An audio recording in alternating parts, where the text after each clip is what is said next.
Today, something a bit different was brought to my attention. A real-life, physical publication. Marie Claire's October edition. My informant assures me that they purely purchased it for the hand cream that was attached. Why bother with it, you may wonder. We already know what kind of thing is going to be in there. I thought the same at first, but then I actually read it and it really is quite fascinating. And to be fair, even if it wasn't, it's worth looking at just because so many people do read it. Are you a victim of laptop sexism? The answer is yes, even if you don't realize it. From Twitter trolls to supposedly unisex apps, Caroline Criado Perez reports on how misogyny is pervading the net and finding more ways to shut women up. Don't think you're a victim?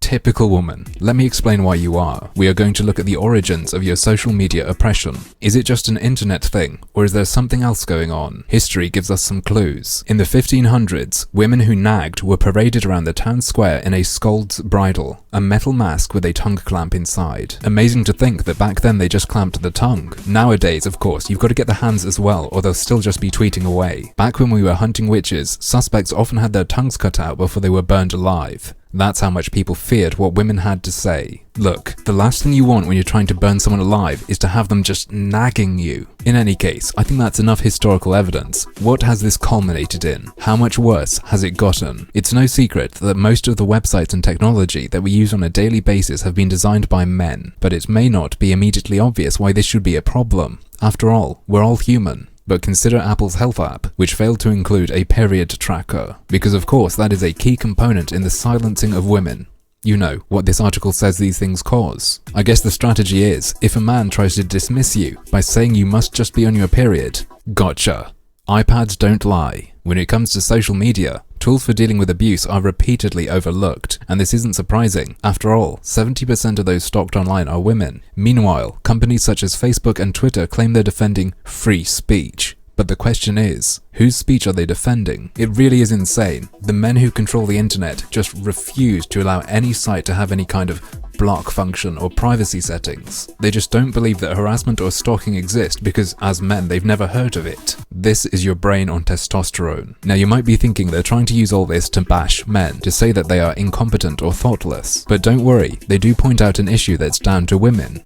Other women. Maybe the solution seems obvious. Encourage female shrinking violets to be more assertive. But that's too simple, and there are many more complicated reasons behind our silence. For instance, both men and women are more likely to be supportive of a man speaking in a mixed group. But when women attempt to insist on their fair share of speaking time, they are penalized for it, and often called shrill, bossy, or attention-seeking by their own gender, too. And this is really dangerous because it escalates. For example, if a woman tries to speak and call another woman shrill, bossy, or attention-seeking, yet another woman might take to a magazine to write an article telling them to shut up. But it is not all problems with Marie Claire and their laptop sexism. They do have a set of solutions. #HearMe. It's time to take a stand. Here's how to speak up without being shut down. Option 1. Staying silent. But let's rewind a little bit and I'm going to read you how they frame this section. This is where it goes from me being a dick talking about a gossip mag to something that is actually kind of sketchy. When abuse does come your way, there is no correct way to deal with it, but we can choose our response armed with facts. Dr. Claire Hardaker has researched the reactions to the most common approaches. Alright, so you've bought this magazine, you're reading one of the cover features about online misogyny, you're looking for ways to deal with it.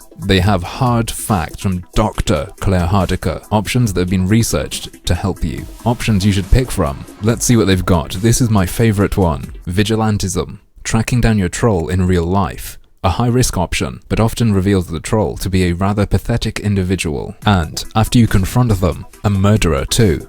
But not a virgin anymore. Okay, realistically, you are just likely to face some 12-year-old kid, but then you're the woman who stalked a 12-year-old kid. If you read this advice and you have the nuts to follow it, I don't really think that you're the person who needs protection.